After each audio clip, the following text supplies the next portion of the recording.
Oi, começamos hoje o podcast Simplesmente é Mato. Estou muito feliz de estar aqui.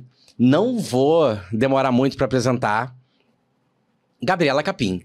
Gabriela Capim é nutricionista infantil. Ela apresentou o programa Socorro Meu Filho Come Mal na GNT, Cozinha Colorida da Capim. Eu assisti o Socorro Meu Filho Come Mal e adorava. É mãe do Antônio e da Sofia. E capoeirista, ex-atleta de saltos ornamentais, a lenda, o mito, a pessoa incrível que eu adoro conversar, Gabriela Capim. Ei, muito obrigada, muito bem-vinda aqui. Obrigada pelo convite. São muitos adjetivos, Gabi. São. É, há muito tempo, né? Tô aí no corre, há um tempinho já, né? Há quanto tempo? Quanto tempo que eu tô na vida? Quanto tempo você tá na vida? Eu tô na vida há mais de 45 anos. Caraca. E... Só nessa. Só nessa, exatamente. Só nessa, mais de 45. E isso tudo aí é uma parte só de mim. Uma parte de você, sem sombra de dúvida. Eu gosto de começar, Gabi, perguntando o seguinte. Como... Eu até sei um pouquinho, que é como começou a ideia da Gabriela Capim nutricionista. Como é que começou isso? Como é que você foi para nutrição? Como é que foi essa escolha? Cara, foi uma escolha muito...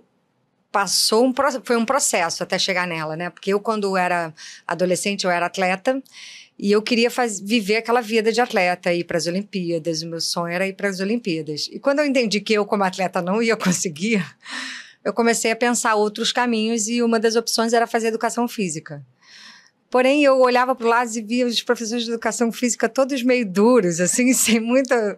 Falei, gente, vou sofrer, né? Vai ser um ar dessa vida, né? E não existia, né, esse boom de academias e personal trainer, não era esse o perfil na época, né? E aí eu fui fazer teatro depois que eu saí deixei de ser atleta e encontrei um grupo de teatro. E ali eu vivi uma experiência muito intensa. A gente era um grupo que mais de 30 jovens e a gente fazia toda a produção, né? Desde o cenário até os figurinos, a gente participava de todo o processo. A gente fez um razoável sucesso aqui no Rio com as peças que a gente fazia itinerantes no Parque Lage. E todo esse grupo fazia comunicação, design, eram todos ali da humanas, não tinham muito essa onda do esporte. E aí eu acabei me enveredando para esse lado e fui fazer comunicação. Porém, eu tive uma vida acadêmica muito difícil na escola. Eu não conseguia entender aqueles conceitos, aqueles valores, aquele conteúdo. Para mim, nada daquilo fazia sentido. E eu tinha muita dificuldade, falava para o meu pai, quando eu chegar na faculdade, você vai ver, eu vou ser uma boa aluna, porque eu vou estar estudando o que eu escolhi e o que eu quero. As coisas vão fazer sentido e eu vou ser boa aluna. E aí eu fui fazer comunicação.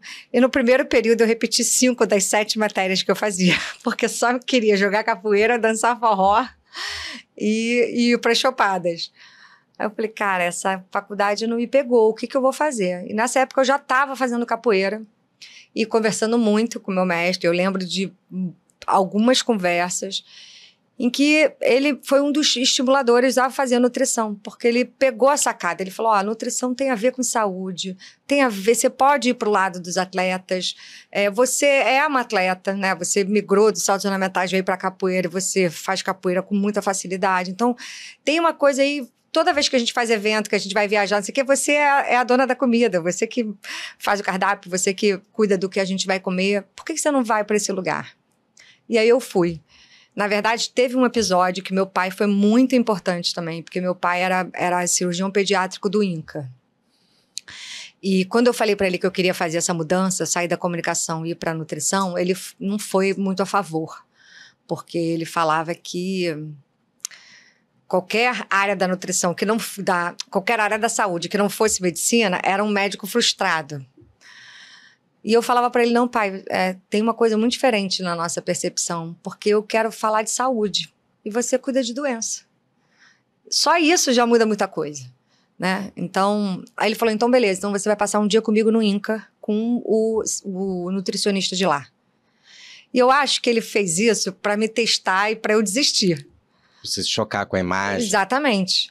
E o nutricionista do hospital era tão encantado com o poder da nutrição com aqueles pacientes, assim, e ele me levou do subsolo das caldeiras, aquelas panelas gigantes de arroz para alimentar todo o hospital, até os leitos mais bizarros do INCA, cabeça e pescoço, o nome dele? pediatria, Nivaldo, doutor Nivaldo. Nivaldo. Não lembro do sobrenome dele, mas... Não tem problema.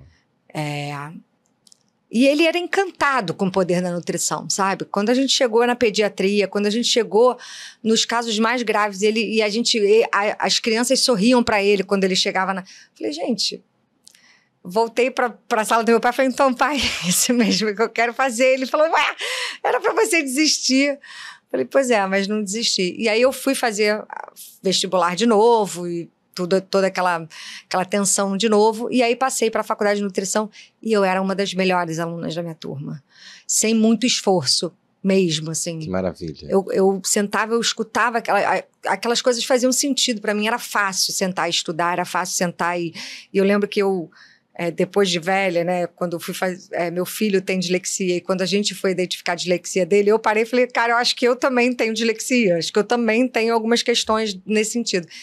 E o meu caderno, eu lembro quando eu cheguei na faculdade que eu me libertei da pauta do caderno. Meus cadernos não tinham mais linha. Eu comprava folha Chamex, bloco de Chamex e furava e era página lisa. Eu desenhava os neurônios, as moléculas.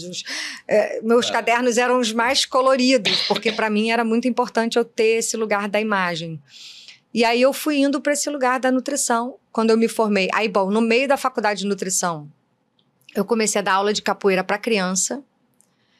E aí foi quando o universo do infantil se abriu para mim. Mais uma vez a capoeira voltando para essa trilha, né? O meu parceiro da capoeira, o Itapuã, que hoje é mestre Itapuã, filho do meu mestre Nestor, me convidou, ele ia fazer um intercâmbio e me convidou para substituir ele nas aulas de capoeira que ele dava numa escola no Leblon. E eu fui muito apreensiva, porque eu era muito nova na capoeira. Mas eu tinha feito teatro, eu tinha habilidade corporal, então eu estava muito imersa no universo. Comecei a trilhar esse universo infantil dando aulas. E aí foi um encantamento meu com elas. E eu lembro que quando eu fui entregar meu convite de formatura para a diretora dessa escola que eu dava aula de capoeira, eu já dava aula lá há 2 anos. Aí ela falou, olha, a nutricionista daqui saiu para ir fazer mestrado. Você não quer vir ser a nutricionista ano que vem? Aí eu, nossa, entreguei um convite de formatura, saí com uma proposta de emprego. Aí eu falei, cara, eu queria trabalhar ainda tinha uma expectativa de trabalhar com nutrição esportiva. Eu fazia estágio dentro de um consultório da nutricionista do Botafogo, do Clube Botafogo de Futebol. E ela começou a me passar todas as crianças. Ela deixava eu começar a atender, e aí eu ia na casa delas, e aí eu comecei a ir para esse universozinho das crianças, e me encontrei lá, não saio de lá de jeito nenhum, nunca mais. Que maravilha. Agora, antes de eu fazer a próxima pergunta, eu preciso te perguntar, porque eu sei a resposta e tem a ver com a minha próxima pergunta, que Gabriela Capim. Capim não é o seu nome. Não é. Por que Capim? Meu sobrenome é Matos, com 2 T's. É uma coincidência. Mato é Capim. Não é Matos e é Capim, Entendi. Porque eu sou a menor dos Matos, né? Tem essa teoria de que eu era a menorzinha dos Matos. Mas a história verdadeira é que a gente tem um sítio perto de Mauá, ali na Serrinha do Alambari, e a gente passava as férias inteiras lá, uma molecada, muitos netos da minha avó. E a gente ia brincar no meio do mato e eu me perdia porque eu era menor do que o capim. Tinha um capinzal no fundo do terreno e os meus primos conseguiam me achar porque eles subiam na pedra e falavam, caraca, lá o capim tá balançando ali, deve estar a Gabriela perdida lá, e eles me encontravam. Gabriela Capim, e aí você balançava o capim. Exatamente. Quando eu fui pro teatro, e aí, como é que é o nome? Que nome a gente vai botar no... Só me chamavam de Capim, toda a minha família, desde os 5 anos de idade. Minha avó me chama de minha Capinzinha. É muito fofo. Cara, isso é muito fofo. É muito fofo. E aí meus primos, todo mundo. Então, a minha adolescência, ninguém me chamava pelo meu nome. Quando eu entrei nesse grupo de teatro, eu era a Capim. Muitos não sabiam mesmo que o meu nome era Gabriela. E aí, quando veio, no programa da peça, como é que a gente vai botar seu nome? Capim. Mas capim o quê? Capim Matos? Capim Matos não vai dar, né? Aí, Gabriela Capim é um nome legal, então... E na adolescência ali eu quis fazer um charme e botei com K, né? E ficou charmoso. Não é? Gostei. Nunca fiz numerologia, tenho até curiosidade para fazer, mas se mandar mudar, eu não sei se eu tenho coragem, não. Então, deixa assim mesmo que tá bom. E eu acho que as estrelas já estão te direcionando então, bastante. Eu fiquei muito curioso e eu quis trazer essa história pelo seguinte. Cara, você já tinha uma atividade ali, antes do teatro, você já tinha uma atividade para essa área do teatro, da comunicação, da interação, a capoeira, que é uma atividade também de interação. Uhum. Como a gente estava conversando aqui, que tem uma certa malícia, malandragem, né, que é super legal. Você tem alguma ideia de por que você é assim? Os astros, as estrelas. Alguma influência? Alguém? Cara, assim... É engraçado. É meu lado hipnoterapeuta assim. Perguntando agora. Eu não consigo me identificar com ninguém da minha família, assim, no sentido... A minha família é uma família muito comunicativa. A minha família, Vou voltar aqui para um lugar muito doido, tá? Que bom, é para isso mesmo que eu tenho ancestralidade na família Rodrigues, né? Minha bisavó foi casada com um irmão do Nelson Rodrigues. Minha bisavó tem 3 netos, minha bisavó tem 3 filhos que são sobrinhos de Nelson Rodrigues. Meu tataravô tinha um jornal, meu bisavô era cartunista desse jornal, minha avó é artista plástica. Então essa coisa do artístico... Pairou, a minha avó foi bailarina, pairou ali pela minha infância. A minha família tem uma coisa muito livre, sabe? De você ter uma liberdade de se expressar. Éramos 7 crianças netas da minha avó na minha geração. E as crianças, elas tinham lugar de fala, elas tinham lugar para se colocar. A gente tinha sempre os adultos tinham uma sensibilidade para com a gente, sabe? Então, acho que isso me deu uma certa força de conseguir me colocar, de conseguir me expressar. Sem dúvida nenhuma, ter passado pelo teatro me ajudou muito. Embora na época do teatro eu achasse que eu não era tão boa assim, que eu não sabia muito fazer aquilo. Você matriculou ou foi matriculada? Eu me matriculei. Então. Eu me matriculei. Mas é isso, você se matriculou. A pergunta é proposital. E era um grupo de teatro, assim, bem diferente do que a gente via nos grupos de teatro do Rio, assim. A gente misturava muita coisa. Tinha técnica de Alexander, tinha circo, acrobacia. Eu aprendi a andar de perna de pau, a subir num trapézio, a fazer malabares. A gente pulava das árvores, tinha tirolesa passando pelas árvores. Então, era um teatro que tinha uma coisa do corpo muito presente, sabe? A gente tinha que ter um corpo muito... expressivo.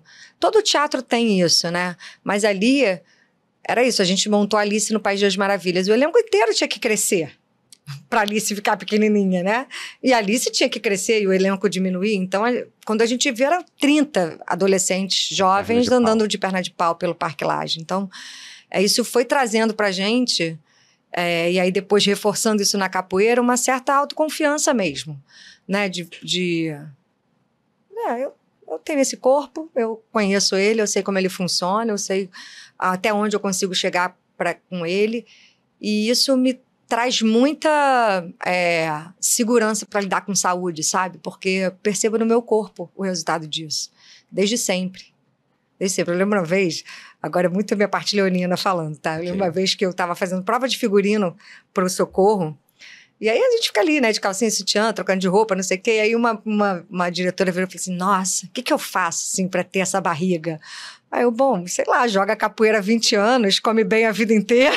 Tipo, não é de um dia pro outro que se tem uma barriga dessa, não é né? com o seu hábito. Então, assim, eu faço atividades físicas desde que eu me entendo por gente. Eu gosto de comer bem desde que eu me entendo por gente. Então, meu corpo, ele é resultado da vida, não é resultado de uma dieta, não é resultado de uma moda, ele é resultado de como eu lido com ele a vida inteira. E a sua família comia bem?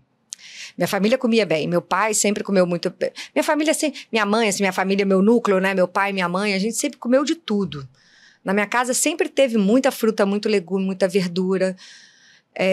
Eu tenho um irmão que não come nada disso. É muito doido, né? Eu tenho um irmão que, para ele comer legume, tem que ser na sopa batida. Aí ele come. E eu amo um prato de salada. Então, na casa da minha avó sempre teve de tudo. E era nesse sítio, por exemplo, quando a gente estava de férias, galera, toca o sino, tá na hora de comer. Se você não vem para a mesa comer, amor, espera a próxima refeição. Vai catar goiaba no pé, sabe? Vai subir na mangueira para pegar, para tapar, porque a comida que tinha era aquela, naquele horário, e a gente tinha que se virar. Então, não teve muito espaço para não comer bem, assim. Quem comia mal, era isso, batia no liquidificador que tinha e fazia uma sopa de gororoba. Eu tenho pânico disso. Eu tenho pânico de comida batida, tudo junto e misturado. Eu não gosto muito. Então, eu sempre preferi me virar ali com o que tinha e comia bem. Sempre comi bem. Gosto de comer, adoro experimentar coisa nova. Adoro. Acho que é uma das coisas mais legais, assim, é a gente experimentar um sabor novo, experimentar uma pessoa nova, experimentar uma roupa nova, experimentar um filme novo, experimentar coisas novas, assim. Acho que a alimentação traz isso também pra gente, né? É uma forma da gente estar experimentando a vida pelo sabor. Maravilhoso. Né? Maravilhoso. E como é que foi?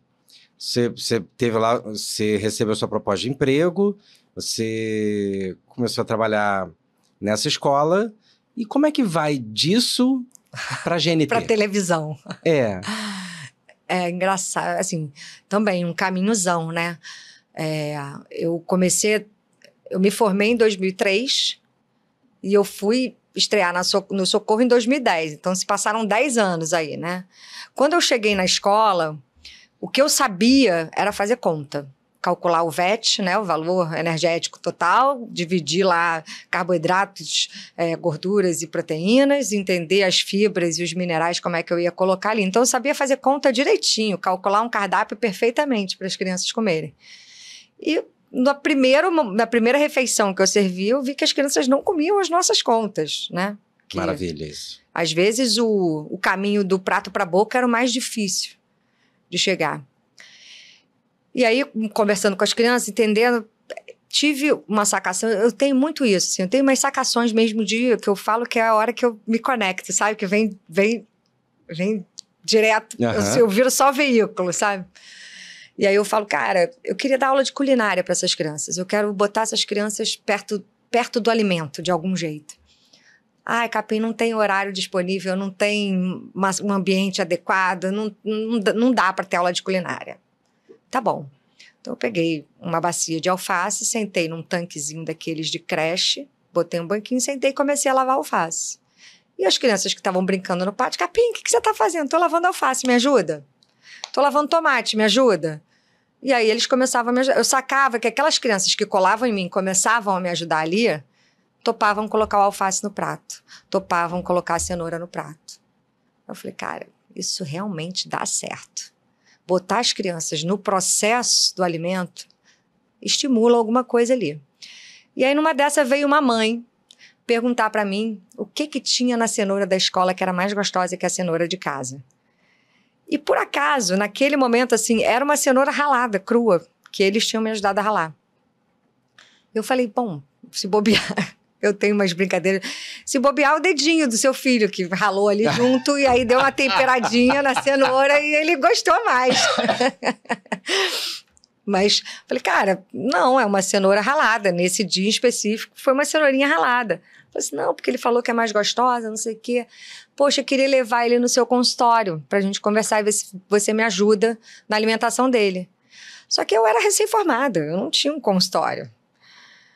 E aí eu falei, não, imagina, você mora aqui pelo Leblon? Moro. Eu falei, então eu vou na sua casa, eu faço atendimento na sua casa. E de fato, nessa época, assim, pensa, mais de 20 anos atrás, não existia personal diet. Tava muito no comecinho isso. Eu falei, eu vou na sua casa. E aí foi minha surpresa, Eduardo, porque quando eu cheguei na casa daquela família, eu achei que eu ia sentar na mesa, né, fazer um atendimento como no consultório.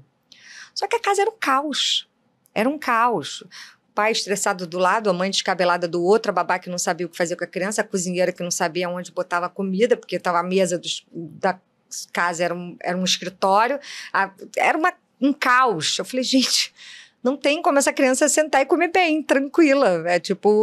Entendi ali que o contexto e o buraco era muito mais embaixo. Uma criança que come mal é uma pontinha de um iceberg que tem ali uma estrutura familiar, que tem uma relação com a comida, que tem traumas, que tem muitas camadas por trás dessa criança que come mal, né? Então, ali começou uma jornada de, cara, eu preciso entender, olhar para essa criança para além dela, para além do que estão apontando dela, né? Sim. Ele não come, ele não experimenta, ele não gosta de nada, ele não só faz vômito, ele não bota no prato. Tá, e qual é o contexto em que ele... Qual é o ambiente em que ele está? Como é que esse ambiente está se portando diante de tantas dificuldades na alimentação, né?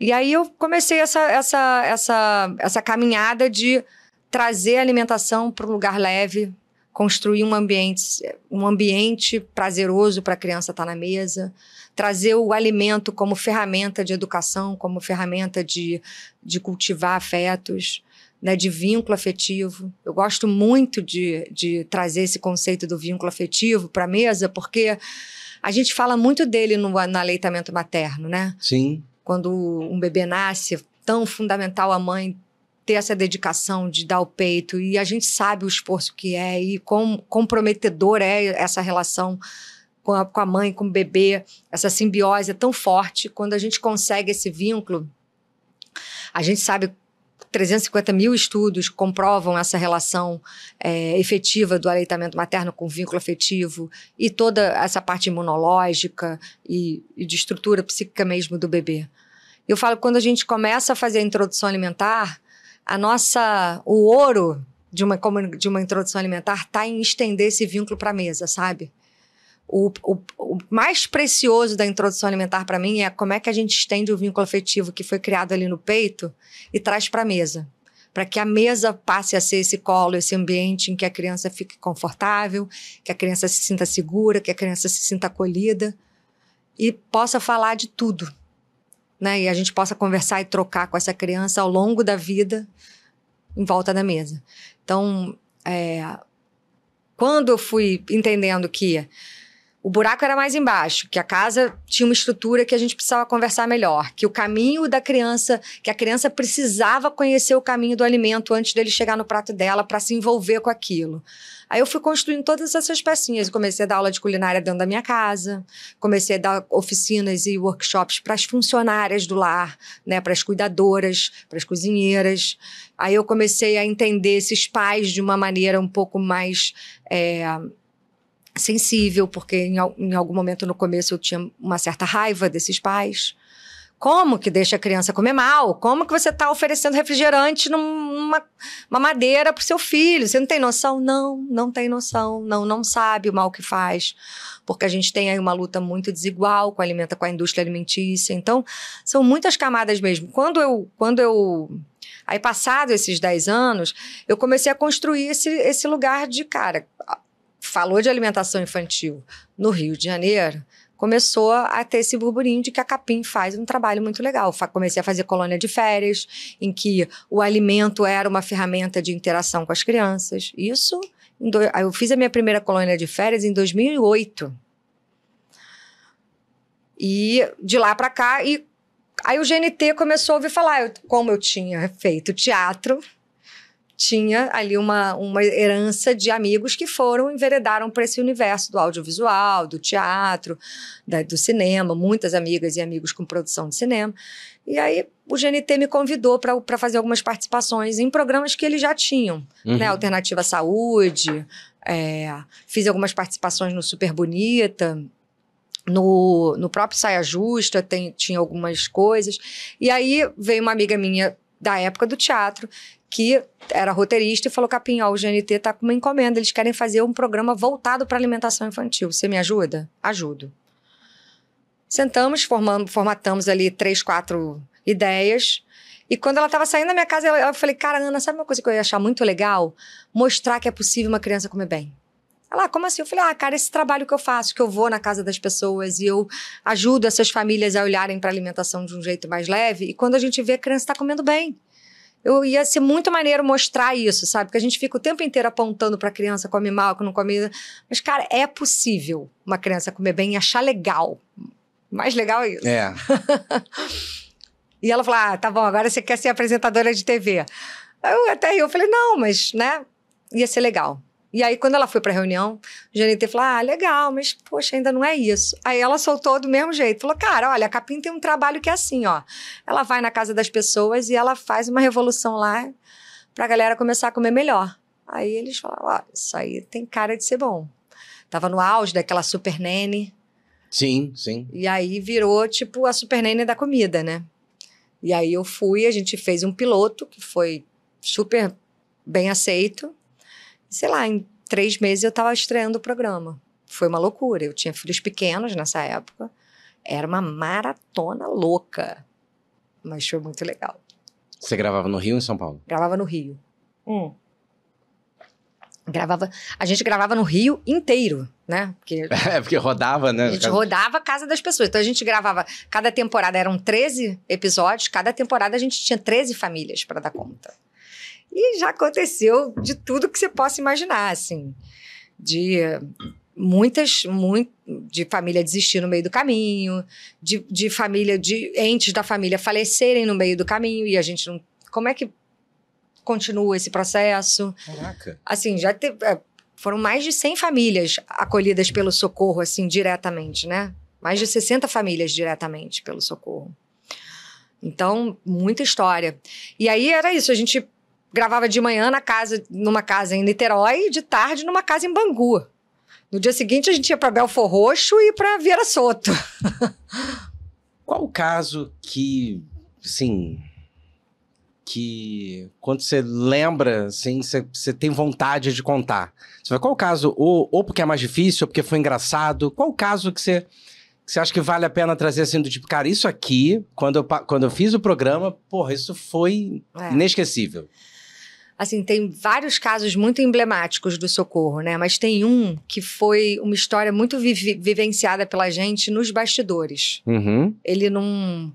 Tem programas icônicos, né? Do Super Farofa, que foi nosso primeiro personagem que só comia farofa. E eu encontro esse menino até hoje, né? A gente gravou, ele tinha 13, hoje ele tem 15. E a gente se encontra, e ele olha pra mim e fala, não como só farofa, agora eu como brócolis. Ele é um querido. Mas tem um que foi uma experiência muito forte e que o drama dessa experiência ficou muito nos bastidores da gente. E eu sempre gosto de lembrar, porque traz um pouco da do lugar da humanização mesmo que a gente passava ali, porque não era só um programa de TV, né? Sim. Como um programa de, sei lá, de decoração, que você vai quebrar a cozinha e tá tudo certo. No máximo vai estourar um cano. Não, a gente tá lidando com pessoas, famílias, dramas, sofrimento, dor, né? E eu fui na casa de uma família e que a questão da menina, ela era uma menina que tinha 7 anos de idade, e ela estava com todas as taxas metabólicas dela alteradas. Colesterol, triglicerídeo, glicose, estava tudo muito alterado, mesmo. E numa primeira conversa com a mãe, eu senti muito desleixo no discurso e tinha um aval pediátrico por trás, que a mãe falava, o pediatra disse que isso agora não vai dar muito problema. Isso aí só vai dar problema quando ela crescer. Então tá tudo bem. E essa menina comia basicamente todos os dias, qualquer coisa que ela comia, tinha batata palha junto. Aí você fala, cara, batata palha junto com qualquer coisa. E ela não tinha uma variedade enorme de alimentação. Macarrão. Era macarrão com batata palha, arroz com batata palha. Basicamente, arroz, batata palha. E tinha uma cena icônica no programa, que era a hora da limpa, em que eu ia fazer a limpa na casa dessas pessoas, né? Eu chegava, abria a geladeira, o armário e tirava todos os porcaritos de lá, todos os chechelentos da casa. E eu comecei a tirar, e fui tirando pacotes e pacotes e pacotes de batata palha. E cubinhos e saquinhos de temperos prontos. E eu falava, cara, isso aqui é câncer em pozinho. Isso aqui é câncer em tabletinho. Isso aqui é diabetes no pacote. Você não pode ter isso em casa. Você está dando doença para sua filha todo dia. Você está construindo um corpo doente todos os dias. E eu tenho essa pegada mais dura, né? Quando eu falo com os pais, assim, tem momentos que eu sou dura mesmo. E eu falava pra ela, eu falei, cara, você não vai tirar isso da minha casa, você não vai tirar isso da minha casa, isso é a comida que eu dou pros meus filhos. E ela foi pro impasse comigo. E chegou uma hora que eu não tinha muito o que fazer. Eu falei, bom, eu tô na casa da pessoa, eu não posso tirar a comida dela. Se ela não quer, aí eu olhei pra ela e falei, cara, então tá bom. Então, se você não quer participar dessa jornada com a gente, eu sinto muito. Eu não posso fazer, eu não consigo te ajudar se você manter isso aqui em casa, porque eu não vou ter como colocar outras coisas. Você vai ter sempre essa válvula de escape. A gente precisa fazer esse trabalho, que era um trabalho que, né, para a TV precisava dessa agulhação, precisava desse choque, porque a gente precisava, não tinha tempo, né? Aí, bom, eu precisava do resultado. E aí teve esse conflito. E eu falei para ela, eu falei, olha, então a gente para aqui agora, você pensa se você quer e precisa mesmo da nossa ajuda. Eu vou parar e pensar outras formas de te ajudar. Que eu posso te ajudar de outro jeito que não esse. Mas a gente agora precisa parar e ver o que a gente vai fazer. Só que estavam todas as câmeras voltadas pra gente. O meu diretor saiu falando, o que é isso? Perdemos um personagem. E esse episódio, esse formato, essa temporada era em grupo. A gente fazia muitas ações em grupo, várias famílias ao mesmo tempo. Então, se eu perdesse uma família, tudo que a gente tinha gravado anteriormente, a gente não ia conseguir usar, porque tinha aquela família que não estava mais fazendo parte do programa. Então, de alguma forma, a gente tinha que resgatar essa mãe. E aí, a gente precisou de muita conversa e muita delicadeza de toda a equipe. Como que a gente resgata essa mãe? E eu falava, cara, eu não sei como eu vou resgatar, porque eu não sei como é que eu vou fazer para ajudar ela se ela tiver tudo isso em casa, se ela continuar com essa comida em casa. E aí, a gente combinou, eu e ela, da gente conversar, eu e ela. A direção queria muito que essa conversa fosse gravada. E ela falou, se gravar, eu não faço. Eu não vou fazer mais nada gravado enquanto eu não tiver uma conversa com a Capim. Aí a direção queria ir junto na conversa e eu falei, não vai dar. É uma conversa eu e ela. Ela precisa voltar a confiar em mim. E eu preciso encontrar uma brecha para entrar de novo nela. E aí a gente teve uma conversa muito sensível, muito transformadora. Eu fico arrepiada de lembrar, assim, porque ela me contou histórias da infância dela, o quanto ela tinha passado fome, o quanto aqueles cubinhos e aquela batata frita eram um lugar de eu conseguir dar para minha filha o que eu não tive. Eu consegui comprar aquilo que eu desejei durante a minha infância inteira e eu não tinha acesso. E agora eu posso dar, sem ter menor ideia do mal que ela estava fazendo para a filha dela. Quando eu, menos radical, menos impactante, programa, ter o boom do programa, e eu fui num lugar de sensível, de olhar e falar, cara, como que eu posso te ajudar? Eu não sei te ajudar. O jeito que eu sei é esse, a gente precisa encontrar uma outra forma, porque você precisa de ajuda, é óbvio. E aí a gente foi desconstruindo essa relação para o lugar, tipo, ela olhou para mim e falou assim, então como é que a gente vai fazer a batata frita? Como é que eu vou fazer essa batata palha? O que eu vou fazer, botar no lugar dela? Eu falei, a gente bota a cenoura ralada. Aí ela falou, isso não vai colar. Eu falei, a gente vai ter que tentar. A gente vai ter que tentar. Alguma coisa, a gente vai tentar, eu não vou desistir. Você vai desistir da sua filha? Porque isso que você está fazendo eu entendo. Tem uma sensibilização histórica muito forte para você. Você entendeu o meu lugar de achar o perigo disso? Isso aqui é um perigo. A gente não sabia, quando você era criança, a gente não sabia que era um perigo. Agora a gente sabe. A gente precisa mudar. E foi, assim, quando a gente saiu dessa conversa e ela falou, tá bom, então eu topo com você. A gente vai tentar até conseguir. Eu falei, a gente vai tentar até conseguir. E eu voltei para a produção e falei, cara, olha só, a gente vai ter que ter muito cuidado e muita paciência. Isso é uma família muito sensibilizada. A gente não pode chegar com produção agulhando, porque tem que ter resultado, porque vai dar ruim. A gente vai ter que chegar no sapatinho, com muita calma, com muito cuidado, com muito carinho com essa família. E aí a gente foi. E a gente fez o programa, acabou o programa, a gente não conseguiu trazer tanto esse drama pro programa, porque não tinha não tinha espaço para isso. Ok. Mas foi uma família que depois de muito tempo eu reencontrei numa maratona, que eu nem sou de correr, fui convidada para correr uma maratona e fui na cara e na coragem. E quando eu cheguei lá, eu dei de cara com essa família e estavam os 3 correndo, o pai, a mãe e a filha. A filha já tinha 14 anos, estava correndo na parte infantil. A mãe tinha perdido mais de 10 quilos, o pai tinha perdido mais de 20 quilos. E eu falei, gente, eu quase não reconheci vocês, Capim, só porque a gente começou a te obedecer. Eu falei, vocês estão brincando. Voltamos a fazer atividade física, temos 5 cores no prato, bebemos bastante água e dormimos bem. Maravilha. Então, essa família é uma família que eu tenho, assim, com muito carinho, porque eles me transformaram, sabe? Foi uma família que todo o processo do socorro me formou, me forjou muito com a profissional que eu sou hoje, mas essa família tem uma historiazinha, assim, de uma sensibilidade que eu precisei sair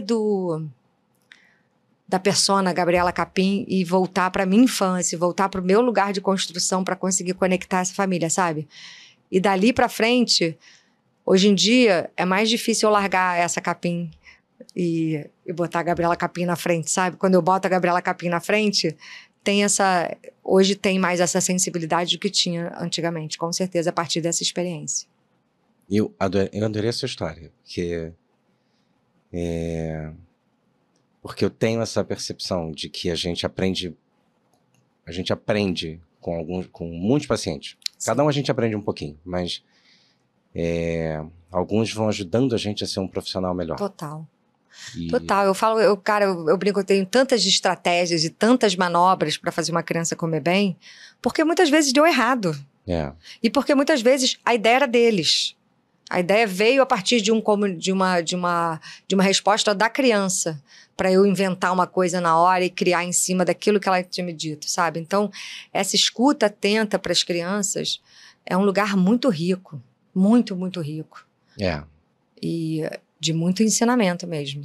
E você sabe, meu público também é pediátrico, e eu percebo isso. Não tem como, isso que você falou, né? Não tem como você tratar de uma criança sem ter esse olhar de qual é o background, qual é o bastidor, como é que é a relação com os pais, como é que é essa casa, como é que é essa família. Sim. E eu vou até fazer um desabafo aqui, que foram 2 coisas que eu lembrei. Um é que meu pai, que ontem fez 80 anos, ele fez aniversário ontem. Parabéns. Meu pai é essa criança. Quando você fala assim, pai, você precisa parar de fumar. Ele fala, meu filho, você não sabe a infância que eu tive. Tipo, nada a ver. Pai, você é diabético, você não pode comer tanto pão. Deixa eu te contar da minha infância.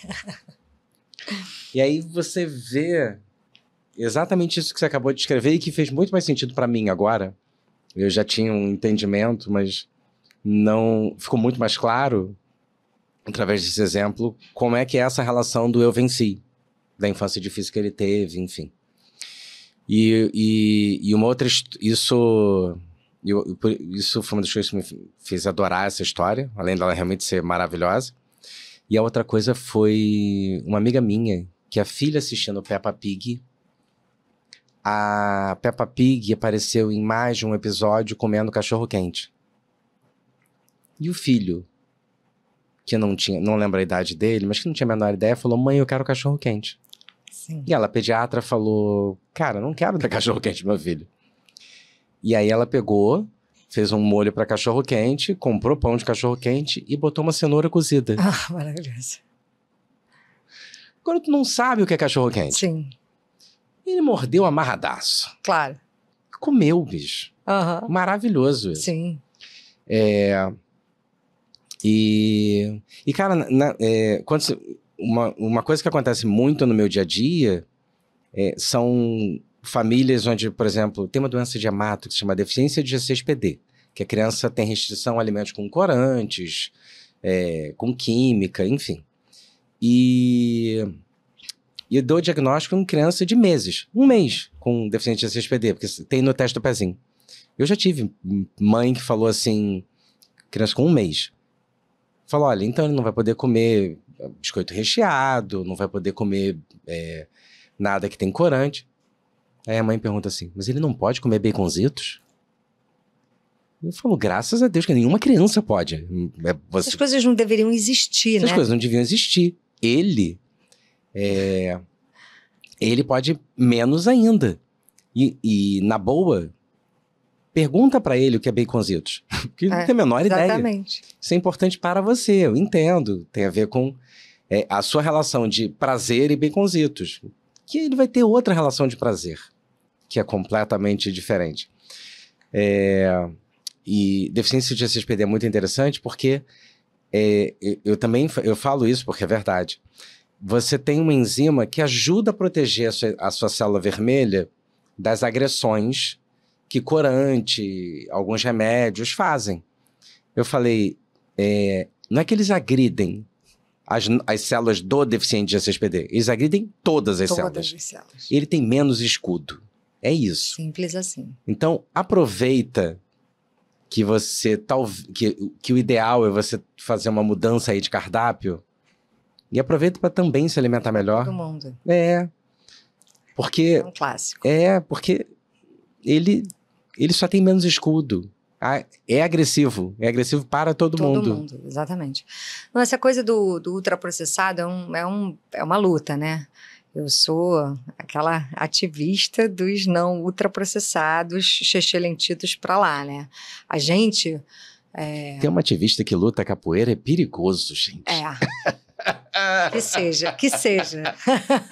Maravilhoso. Que seja. Você sabe que um dos conflitos, uma das dificuldades de eu voltar pro audiovisual são os anunciantes, né? Os anunciantes não acham muita graça de quem joga refrigerante no ralo. De quem pega os pacotinhos e fala, isso aqui é veneno, não é para ter em casa. Putz. Então, a gente tinha bastante conflito. Durante um tempo, a gente conseguiu segurar esse conflito, depois ficou mais difícil. Mas são produtos que não deveriam existir, porque eles literalmente matam em doses homeopáticas. A gente fica com peninha da criança, ai, poxa, tadinha, dá um biscoitinho para ele, dá um docinho para ele, dá um xexelentitos para ele. E a gente não consegue fazer a relação com uma doença cardíaca, com uma doença respiratória, com o baço depois todo ferrado, o rim todo ferrado. Não consegue fazer relação. E a gente sabe que das 10 maiores causas de morte no mundo, 7 estão diretamente relacionadas a doenças crônicas não transmissíveis. Que muitas delas são amenizadas se você tem uma qualidade de vida bacana, uma alimentação adequada. Sim. Então, não fazer essa relação é a gente descuidar do universo, a gente descuidar da humanidade, a gente descuidar dessa responsabilidade que é alimentar uma criança. E você sabe que eu assisti um documentário chamado FIDAP, que era um documentário de obesidade infantil. Assistindo, tem muito tempo, já tem pelo menos uns 5 anos, no Netflix. E eles pegavam 3, 4 famílias e acompanhavam, passava por médico, por nutricionista, todo mundo, e tinha que seguir a risca. E eles filmavam 24 horas. Uhum. Teve uma menina, eu vou chutar o número, mas é tipo isso, que tinha 7 anos e pesava 100 quilos, que a menina de madrugada foi pra cozinha para tentar roubar a comida. E eu fiquei muito impactado com a cena. Porque aí os câmeras alertaram, e aí vem pai, e aí joga a luz, e aí acende, e aí a menina senta na mesa da cozinha e chora. E aí ela olha, a mãe fala, não pode fazer isso, não sei o quê, você sabe, a gente tá tentando melhorar a sua alimentação. A criança olha pra mãe e fala, chorando, assim, aos prantos, se faz mal, por que tem na escola? Cara, que pergunta ruim de responder. Assim. Cara, mas isso é uma pergunta ruim de responder. É sim, mas pra mim, eu sou muito fã das crianças por causa disso, assim. A simplicidade com que elas colocam as coisas pra gente é nesse nível. Por que que existe refrigerante? Por quê? Só faz mal, não serve pra nada, a não ser pra deixar a gente cada vez mais dependente, mais ferrado. na saúde. Por que que existe biscoito recheado? A gente agora, no final do ano, na reforma tributária, conseguiu colocar as bebidas açucaradas no imposto seletivo. Uhum. Aí liberam... Aí, meses depois, tem isenção para os biscoitos recheados. Aí você fala, cara, não é possível. Oi?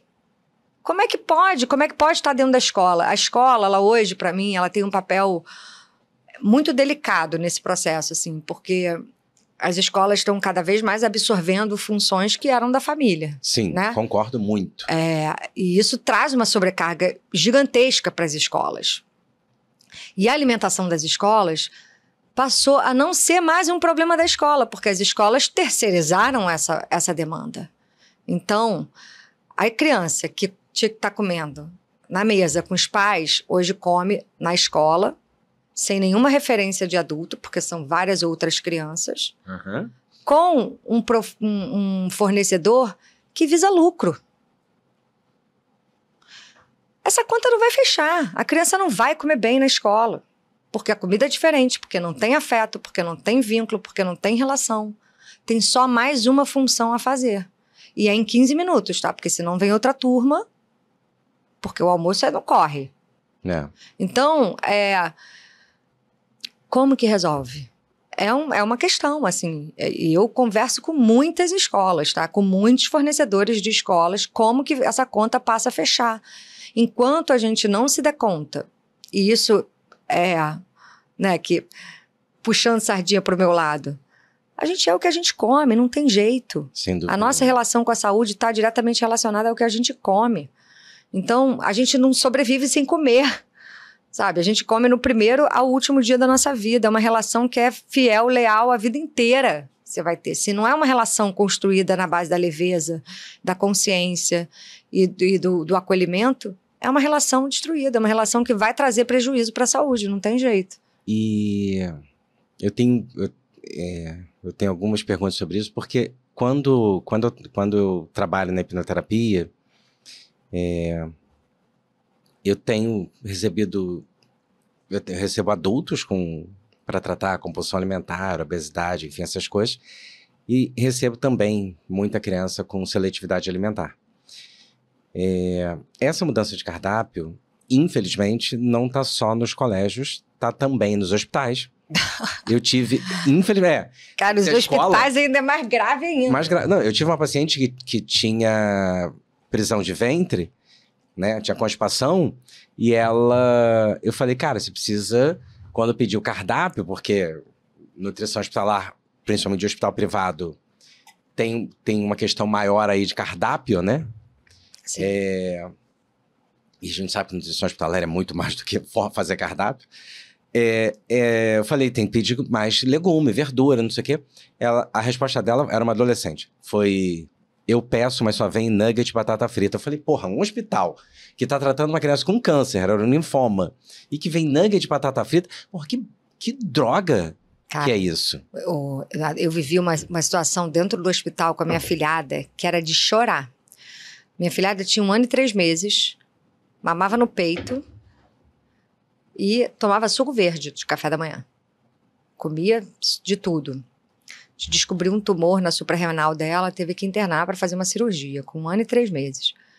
E a criança precisava foi internada à noite, tinha que fazer jejum para cirurgia, não sei o que lá. Veio o café, ou pós-cirúrgico, não lembro exatamente qual era, e veio o café da manhã dela. Era um todinho e um pacote de biscoito de creme cracker da vida. Uhum. E a mãe falou, cara, desculpa, ela não toma isso. Ela toma suco de fruta, ela toma suco verde, ela ainda mama.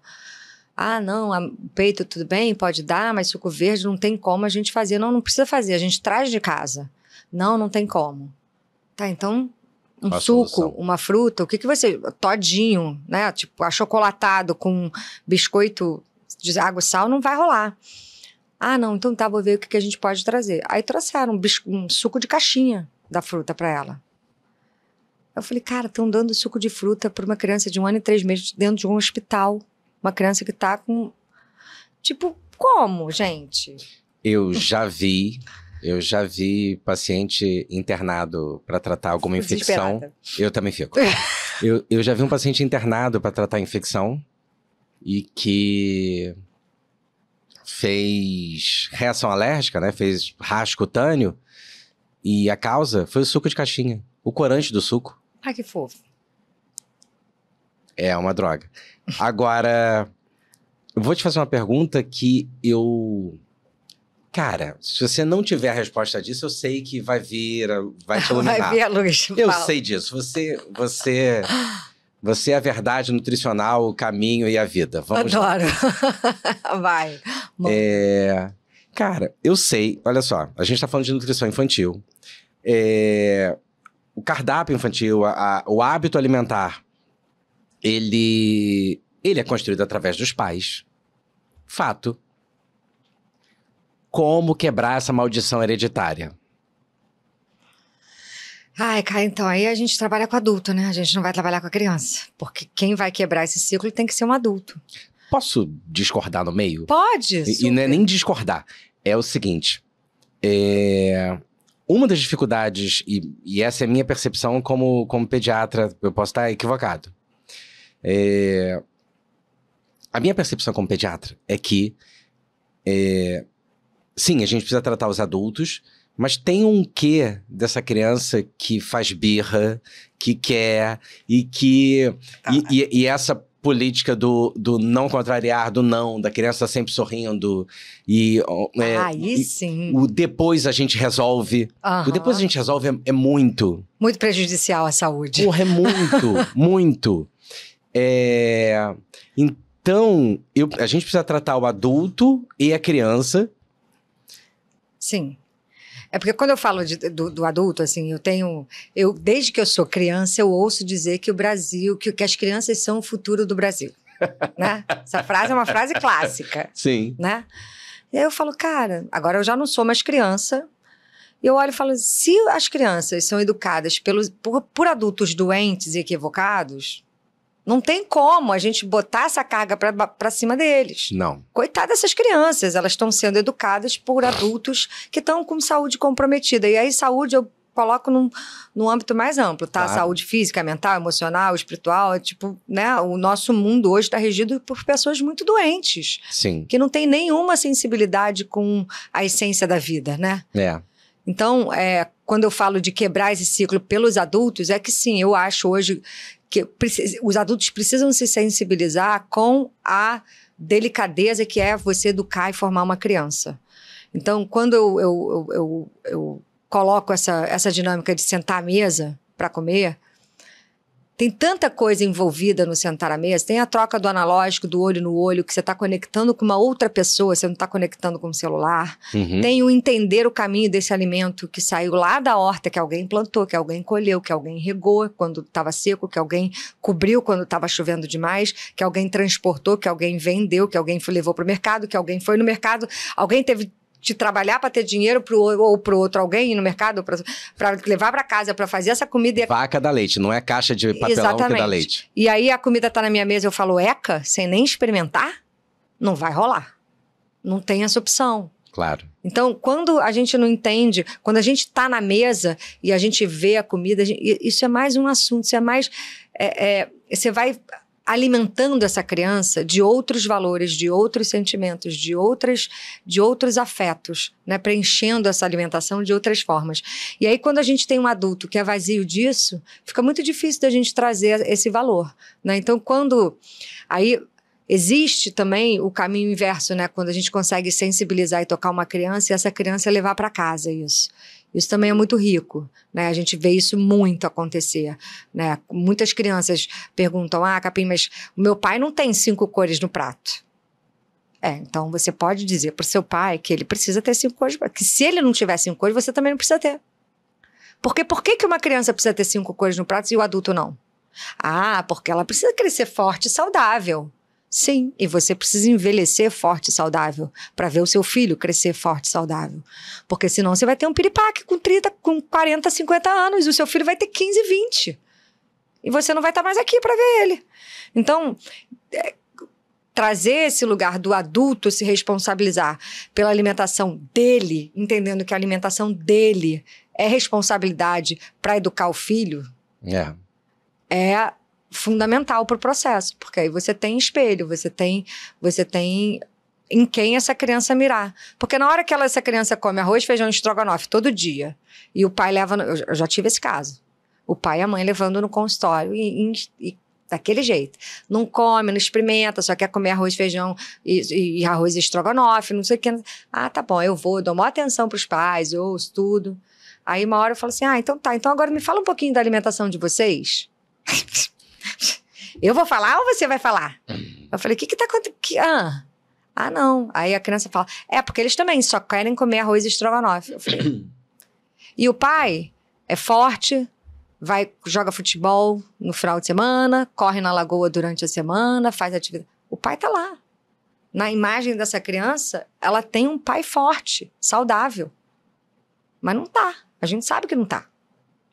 Porque não tá. Porque na hora que você vai fazer as perguntas, você vê que tá com colesterol alterado, porque tá com os exames todos ferrados, porque não dorme direito, porque não tá com qualidade de vida. E aí você tem que olhar pra criança e falar assim, olha só, tá tudo bem, tá tudo certo, você vai continuar comendo arroz e estrogonofe aí um tempo. Vocês dois tratem de botar 5 cores no prato. Enquanto vocês não tiverem 5 cores no prato, não me venha cobrar da criança. Não me venha cobrar da criança atitudes que vocês não têm. Porque não faz sentido. Na cabeça da criança não faz sentido nenhum. Pô, meu pai cresceu, tá forte, saudável, comendo arroz e estrogonofe, por que eu tenho que comer alface e chuchu? Não faz sentido, não entende. Quais são as 5 cores? Pra quem não sabe quais são as 5 cores. As 5 cores, elas têm várias polêmicas, eu adoro, porque aí não para de ter assunto. Basicamente, a gente vai fechar esse prato de 5 cores com 5 elementos, né? Um cereal, que é o nosso clássico do arroz. Terra, ar, coração, Capitão Planeta. Maravilhoso. A gente vai começar com arroz, quer dizer, com um cereal, que o nosso clássico é o arroz. E aí arroz branco, arroz de integral, arroz de cenoura, arroz de brócolis, arroz que quiser, branco, negro, arroz, ou milho, ou cevada, ou trigo, ou quinoa, o mundo dos cereais. Aí a gente passa para o mundo das leguminosas, que tem o feijão e todos os feijões, né? Quando uma criança fala, mas eu não gosto de feijão. Eu falei, tá bom, mas qual feijão você não gosta? Pronto, a criança já não entendeu a minha pergunta. O preto, porque na marrom. Cabeça dela, ela só conhece aquele feijão que tem na casa dela. Todo dia o mesmo feijão. Bora lá, vamos variar o feijão. Se ela não gosta de feijão, tá dizendo que não gosta de feijão e é o feijão preto, vamos botar feijão vermelho, vamos botar feijão manteiga, vamos botar feijão branco, vamos experimentar outros feijões. Então, as leguminosas, o mundo dos feijões, ervilha, lentilha, grão de bico e fava, por aí vai. A gente trabalha com um dos... Esses dois, né, uma leguminosa e um cereal juntos, e a gente tem a combinação perfeita do arroz e feijão no prato do brasileiro, eles juntos formam uma proteína vegetal muito potente. Então, quem não come carne, vai botar mais uma leguminosa, vai botar um tubérculo, vai botar alguma coisa. Quem come proteína vai vir com uma das cores na proteína. Então, a criança que come arroz, feijão e carninha, ela já tem 3 cores no prato, né? E aí as outras 2 cores vão vir dos vegetais. Raízes, tubérculos, folhas, legumes, verduras, qual nome você quiser dar para eles. Vermelho, amarelo. Verde, vermelho, amarelo, azul não temos, né? Mas laranja, rosa, roxo. açaí. Aí você pode brincar com as cores. E os tons de verde, porque o clássico terror dos verdinhos, né? As crianças têm pânico. Alguém reproduziu isso, as crianças escutam e elas aprendem. Né? Que nem o seu paciente não sabia o que eram Doritos. As crianças conhecem o verdinho porque criança não gosta de verdinho, né? E a primeira frase que se fala é essa, já tirou o verdinho do prato, criança não gosta de verdinho. Tá bom, meu amor, mas qual verdinho? Verde claro, verde escuro, brócolis, qual verdinho? espinafre. Não, até porque assim, brócolis e espinafre são 2 verdinhos completamente diferentes em textura, em sabor, em possibilidades de receitas. Né? Então assim, qual verdinho você não gosta? O espinafre ou o chuchu? Ou a abobrinha, ou a couve, Então, assim, é tanto verdinho, não me venha falar que não gosta de verdinho. Então, Fala. Só para completar, temos as 5 cores, leguminosa, cereal, proteína e 2 vegetais. E aí, tem uma brincadeira que as crianças sempre fazem comigo, querem me negociar, eles negociam tudo, né? E uma das negociações é que o ovo tem 2 cores. Adorei. Tá bom pra você? E conta como? Uma cor só, é da proteína.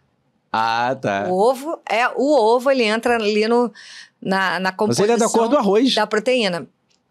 Aí vem esses dramas, né? Ele é da cor do arroz, sim, mas ele é de um grupo completamente diferente do arroz. Entendi. Então, as cores... Por que brinca com as cores? No universo infantil é tudo colorido. Claro. É tudo colorido. Desenho animado, os brinquedos, a roupa, é tudo colorido. Então, por que não colorir o prato também, né? E aí, quando eles entendem que, pô, o arroz, feijão e a carninha já são 3 coisas, só faltam 2. Não é tão difícil assim.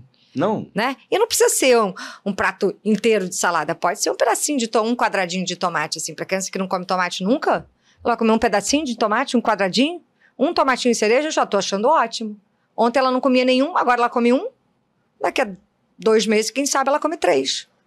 Né? E aí a gente vai construindo esse lugar aí. Vou fazer uma coisa que não é comum, que é, já vou expor meu podre aqui. Que é o seguinte... Eu fui uma criança que comia muito mal. Eu preciso contar, porque era... Confessa, abre seu coração. Vou abrir meu coração, porque eu era horrível para comer. Horrível. Meu pai brinca que eu era o garoto que comia arroz, feijão e salsicha. Eu era o garoto que comia macarrão, mas eu não era o garoto que comia macarrão com salsicha. Ah, olha isso. Eu dizia que não gostava. Que loucura. Louco, né? É. Eu era o garoto que pedia pizza, e aí eu tirava o tomate para botar ketchup. Olha só, que incrível. Isso é falta de relação com o alimento, né? Porque não consegue entender... Muitas vezes, a criança não tem maturidade mesmo para entender que uma coisa é meio a outra, né? Que o ketchup, ele é feito daquilo. Se alguém para, conversa, mostra e faz... Aí corre o risco da criança, de repente, não querer nem mais comer o ketchup. E aí tudo bem, porque aí, né, ketchup é a pior versão do tomate. Pelo menos você vai parar de comer o ketchup, não vai ser um problema. Mas isso fala muito sobre a relação da criança com o alimento. E com a manipulação mesmo, aquilo que você falou, né? As crianças têm muito uma vertente de usar a alimentação como um veículo de manipulação das relações, né? Porque sabe da mobilidade que dá, da mobilização que gera uma criança comer mal, né? Uma criança que come bem, graças a Deus, ela come bem. A criança que come mal, fica todo mundo em volta dela querendo que ela coma. E muitas vezes o que a criança quer é chamar atenção, é querer atenção para ela. Então, se vai ser comendo mal ou comendo bem, o que chama mais atenção? Muitas vezes vai comer mal, porque aí a mãe senta do lado, porque aí dá na boca, porque aí fica ali horas com a criança. Ao passo que se a gente entende que e consegue identificar os momentos de birra, os momentos que é só esse trejeito de querer se dar bem, a gente consegue também trazer para um lugar que eu gosto muito de trabalhar com os responsáveis, que é não querer esse resultado imediato, que é não querer resolver tudo em uma refeição. A angústia se dá porque as mães acham que a criança vai morrer se ela não almoçar. Ela vai para a escola sem mais capim? Ela vai para a escola sem almoçar? Vai. Qual o problema? Ela não quer comer? Ela não está com fome. Se ela não está sentando na mesa para comer com você na hora que tem que comer, ela não deve estar com fome. A comida não está aí? Não tem comida em casa? Quando ela voltar, ela come. Ela vai estar morrendo de fome. Quando ela voltar da escola, vai comer.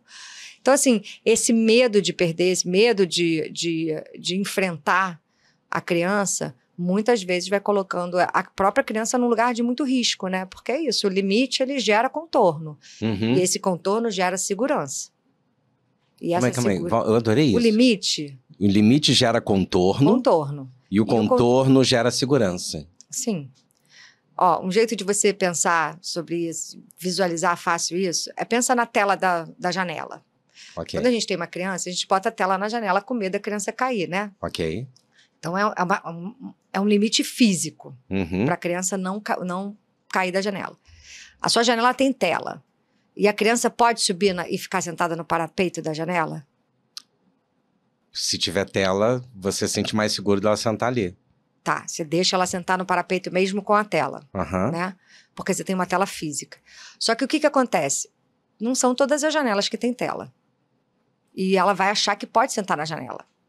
A criança não vai ter um entendimento que tem aquela tela ali para proteger ela. Aquela tela ali por acaso, aquela janela tem tela. Ela não tem noção de que aquela tela tá ali para ela não cair lá embaixo. Então, quando ela achar uma outra janela, ela pode subir na janela. E talvez essa outra janela não tenha tela. Não tenha esse limite físico. E o drama da educação é você conseguir trazer os limites invisíveis. A tela é você conseguir falar para uma criança, mesmo com a tela, não pode subir na janela. Porque é arriscado subir na janela. É arriscado você ficar brincando na beira da janela. Ah, mas tem tela, deixa. Não, porque não é toda janela que tem tela. E quando a gente traz esse limite físico, é mais fácil, porque aí está no outro, é o outro que está dando limite. É a tela que está dando o limite, não sou eu que estou brigando, tendo que brigar com meu filho e falar 30 vezes para ele sair da janela. Eu adorei o limite, gera contorno. E o contorno gera segurança. Porque aí o que acontece? Essa criança vai aprender que ela não pode subir na janela. Quando ela visitar uma outra janela sem tela, ela não vai subir na janela, você não vai ficar tenso. Capinho, eu já levei isso para muitas outras situações. Sim. Cara, isso é incrível. Cinto de segurança. Você deixa o seu filho andar de claro carro? Que não. Assim? Óbvio que não. Porque ele corre risco iminente de morte. Exato. Né? Tá ali. É um risco que tá na nossa cara. Se você bater na esquina, uma bobeirinha pode ter um trauma seríssimo e sequelas gravíssimas. Por que deixa o filho comer mal? Por que não tem 5 cores todo dia no prato dessa criança? 5 cores no prato de uma criança, todos os dias, é cinto de segurança todos os dias. Ah, poxa, ele pediu, eu deixei. Amor, você ganha tudo que você pede? Então não vai dar. E ao mesmo tempo, tem uma coisa legal dessa coisa das 5 cores, assim, de você... Que é mais uma vez falando do limite, né? E dessas referências de regras, de estabelecer regras. A gente vive numa sociedade que tem regras. A gente precisa cumprir certas regras para o mundo existir, né? E as crianças aprendem isso também em casa, a construir essas regras, esses limites. Então, quando eu falo, cara, a criança pode escolher o que ela quer comer.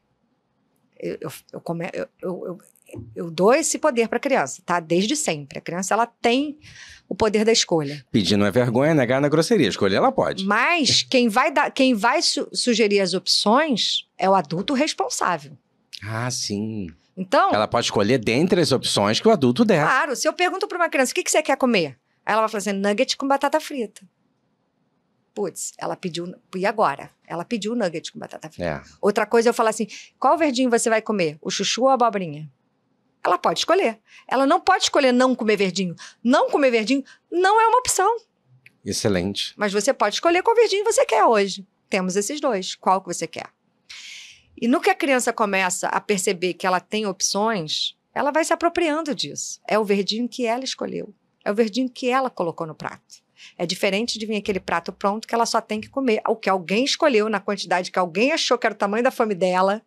A gente não trabalha autorregulação, a gente não trabalha autocuidado nem autoconhecimento. Na hora que o prato só vem pronto, ela só precisa executar a tarefa de comer. É chato. Se a criança vem com o prato vazio, vamos lá, o que você quer botar no seu prato? Ela está construindo. Ela está fazendo por ela. Ela está se autorregulando, porque ela vai aprender a quantidade que ela quer de acordo com a fome que ela tem. Porque senão o prato vem todo dia do mesmo tamanho. E a gente não tem fome todo dia da mesma quantidade. Claro. Então, trabalhar a autonomia da criança na construção dessas regras, desses limites muito esclarecidos para ela, só traz segurança. Só traz lugar de conforto para ela. Entendi. Eu tenho... Nossa, eu tenho tanta coisa para perguntar. Eu tô aqui selecionando. Seguinte. Quando você contou o caso daquela família, me lembrou uma das coisas que eu trouxe como dúvida, que é o seguinte. Cara, a gente já sabe. Não dá para tratar só da criança, tem que tratar da família, tem que tratar dos pais. Comida, ela é multifatorial. Ela é nutrição, eu como determinadas coisas quando eu tô feliz, eu como outras coisas quando eu tô triste. O peito tem uma relação com... Então, assim, a gente tá sempre se ancorando a comida em emoções. Sim. Como que a gente faz para mudar essa relação com a comida sem deixar um vazio emocional? Aí que é o legal, é porque a gente vai preencher isso com leveza e alegria.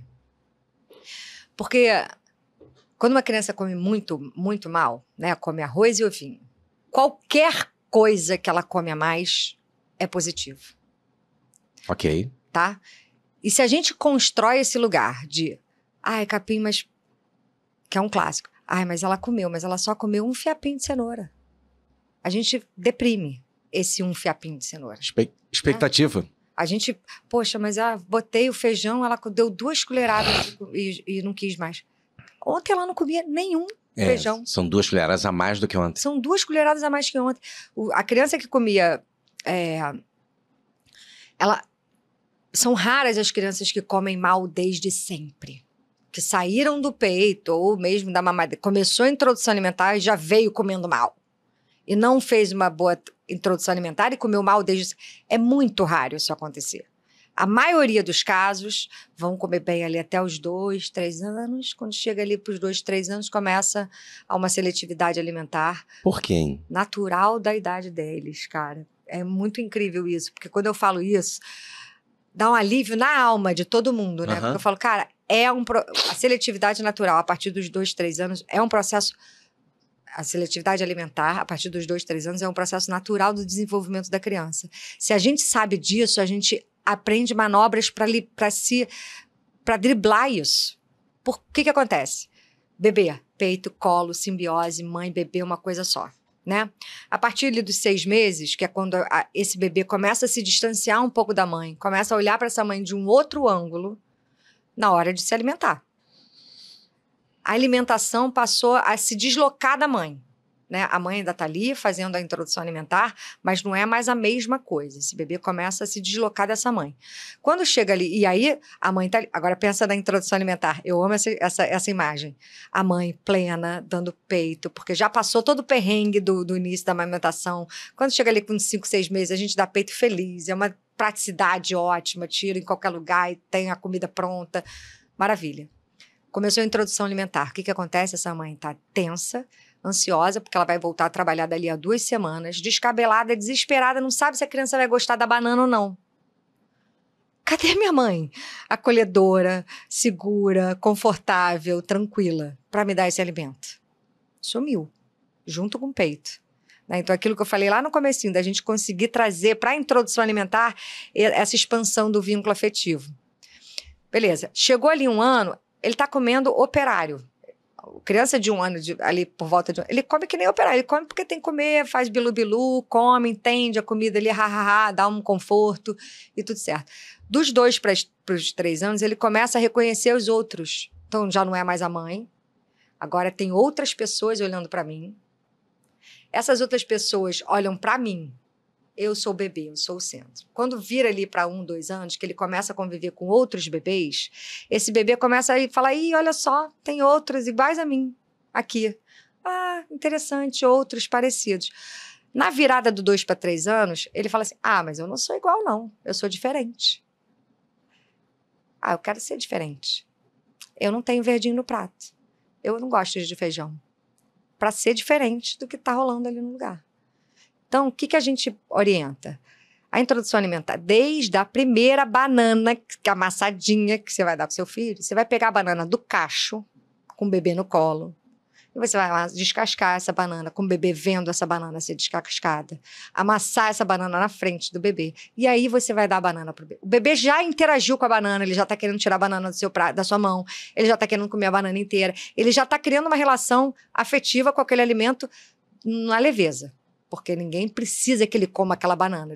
A gente precisa que ele experimente, e que seja uma experiência agradável, que seja uma experiência confortável para ele. Quando chega lá nos 2 anos, ele está comendo bem. Ele come de tudo. E o pratinho vem pronto da cozinha, já com as coisas que ele gosta. Qual é a única forma dele se impor, e dele se colocar, e dele mostrar que ele é diferente? Criança com 2, 3 anos quer tomar banho sozinha, quer se vestir sozinha, quer botar a mochila que é maior que ele nas costas sozinha. E ele quer comer sozinho. E demora mais para ele comer sozinho. Então a gente precisa ter um pouco mais de paciência. E ele tem uma necessidade de volume de comida bem menor do que uma criança de 1 ano de idade.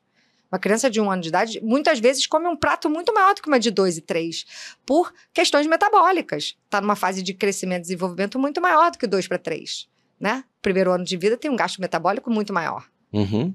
Aí diminui o volume. E ele começa a dizer o que ele quer e o que ele não quer. Pronto, seletividade alimentar na lata. Vai tirando, primeiro tira o verdinho, depois tira o amarelinho. O que a gente faz para driblar isso? O prato vem vazio. E a criança escolhe todas as 5 cores que ele vai botar no prato. E aí a cor que ele escolheu é o prato que ele fez com 2 anos de idade. Ele monta. E aí não tem que ter 5 cores. Ah, olha só, você não quer o feijão? Não tem problema. Então qual é a outra cor que a gente vai botar no lugar do feijão hoje? Ah, você não quer a carninha? Putz, então sobrou a cenoura e o chuchu. Qual dos dois você vai botar para completar 5 cores? Você entendeu a leveza Muito do melhor. discurso? Você entendeu que a criança está participando do processo, da escolha dele, da construção dessa referência da alimentação dele? Não tem estresse, vai ter que comer tudo até acabar. Ah, ontem você não comeu tudo, por que não vai comer tudo hoje? Porque ontem eu estava triste, hoje eu estou feliz, porque hoje eu estou triste, porque teve festa na escola, porque tem 1000 motivos para hoje a criança querer comer menos. Eu adoro brócolis, mas eu não como brócolis todo dia. Quando a gente começa também a olhar pra gente olha pra essa criança e fala assim, ah, putz, eu também não tenho todo dia fome no mesmo horário. Eu também, dependendo do meu humor, eu vou ter mais fome ou menos. A gente não considera isso na criança. Então, esse lugar aí dos 3 anos de idade é um lugar muito... Sempre fica ligado, porque é a hora que eles começam a dar defeito. Depois vai chegar no meu consultório com criança de 6, 7 anos que só come arroz e ovo. Não começou a comer arroz e ovo de um dia para o outro. Foi tirando do prato. Ao Sim. longo desses 5 anos, eles foram tirando do prato. E aí, o que essa galera quer? Que a gente resolva a alimentação dessa criança que está há 5 anos se desfazendo dos alimentos em 1 semana. Não vai dar certo. Não. A reversão disso também requer tempo e paciência.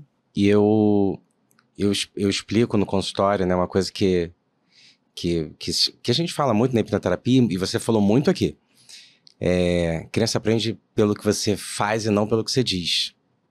Com certeza. Então, não foi o que você falou. Eu tenho um prato monocromático, 2 cores. Não vou conseguir fazer com que meu filho coma 5 cores. Na hipnose a gente fala você fala assim, você tem que ler mais livro. Você lê na frente dele. Exatamente. Porque tem um caso de uma pessoa até relativamente famosa, estava contando isso num podcast, que ele falou, cara, eu tenho vários livros publicados, eu leio pra caramba. Falei pra minha filha, você precisa ler? Ela fala, mas você não lê. Ele falou, porra, porque óbvio, eu leio quando ela tá dormindo. Quando ela vai dormir, eu vou ler. E aí, agora, ele falou, agora eu entendi isso, então agora eu leio na frente. Quando ela falou, ela sempre vai me dar boa noite. Quando ela chega no quarto, eu tô com o livro na mão. É isso. Ele falou, eu não sou uma pessoa carinhosa. Quando, de vez em quando, eu encontro com a minha esposa na cozinha, eu faço um carinho intencionalmente. Então, eu também aprendi aqui que a alimentação da criança você tem que ser intencional. Sim. Total. Intencionalidade total. Porque parece... E eu já entendi que não, mas é bom a gente reforçar isso. Parece que se alimentar bem, se alimentar mal, aceitar ou não os alimentos, é quase um jogo de azar. É do tipo, vamos ver se os céus vão me ajudar. Uhum. Bicho, não. Só ajuda a capinha a falar. Não depende dos céus. Não, é isso, é engraçado, assim, porque você tá falando, e esses dias eu tava pensando sobre isso, né, eu brinco que lá em casa o santo de casa fez milagre, né, porque meus filhos comem super bem, e tem uma relação muito legal com a comida, assim, eles fazem, eles cozinham, às vezes meu filho passa, mãe, posso fazer o almoço hoje? Pode, passa, pega o cartão, vai no mercado, compra as coisas e volta e faz o almoço. Seu sonho é quando ele usar o cartão dele. Exatamente. Vai chegar esse momento. Vai chegar esse momento. Vai vir no cartão dele, exatamente. A gente está trabalhando para isso. Uhum. Mas o que eu ia falar, assim, dessa construção dessa relação, sabe? Que é óbvio que eu passei perrengue em alguns momentos. É óbvio que meu filho, em algum momento, deu tilt que não queria comer o feijão. A minha filha, menos até, na verdade. Mas a Sofia, em algum momento, queria ser vegetariana. E eu tive que acolher isso. Eu não sou... Na época eu era casada, meu marido também não é. Falou, cara, vou ter que ter que me desdobrar para ter uma alimentação vegetariana na minha casa, porque minha filha está querendo experimentar passar por essa experiência. Então, dá trabalho. Nunca falei que era fácil. Dá trabalho. Educar dá trabalho. Não tem outra opção. Não tem outra opção. Educar dá trabalho. A gente tem que falar 30 vezes a mesma coisa. A gente tem que, sim, preparar o lanchinho para levar para a escola, porque senão ele vai comer um lanche ruim da escola. A gente, sim, precisa apresentar o brócolis de 350 mil formas de preparo diferentes para descobrir qual é o jeito de brócolis que o seu filho gosta. Dá trabalho. Mas é inerente à vida de ter filho. Querer ter filho e não ter trabalho, não existe essa opção. Então, hoje, quando eu olho para trás, assim, e eu vejo meus filhos comendo super bem, mas foi fácil para mim? Foi fácil para mim, porque esse valor tá embutido em mim, na minha vida. Sim. Para mim, é fácil cozinhar, para mim é fácil ir para a cozinha, para mim é fácil inventar receita nova. Eu gosto, essa parte para mim é fácil. Mas dá trabalho. Não é porque é fácil que não dá trabalho, porque tem que ir no mercado, porque tem que pensar na comida, porque tem que estruturar o cardápio, porque dá trabalho, não tem jeito. E é isso, assim, é um trabalho que eu coloco no lugar do investimento, né? Sim. É um trabalho que é uma previdência, minha previdência privada. E é um trabalho menor do que consertar. Bem Educar menor, dá mais barato e é bem mais fácil do que consertar. Bem mais. Porque é uma ilusão, e isso acontece muito com a alimentação, como a gente conversou, porque como é um efeito a longo prazo, o que você faz agora tem essa repercussão e você depois precisa consertar. Uhum. Então, parece... É quase como se não tivesse causa e efeito, mas Exatamente. A gente sabe que tem. Sabe que tem, é isso. É essa que a gente falou lá no começo, assim.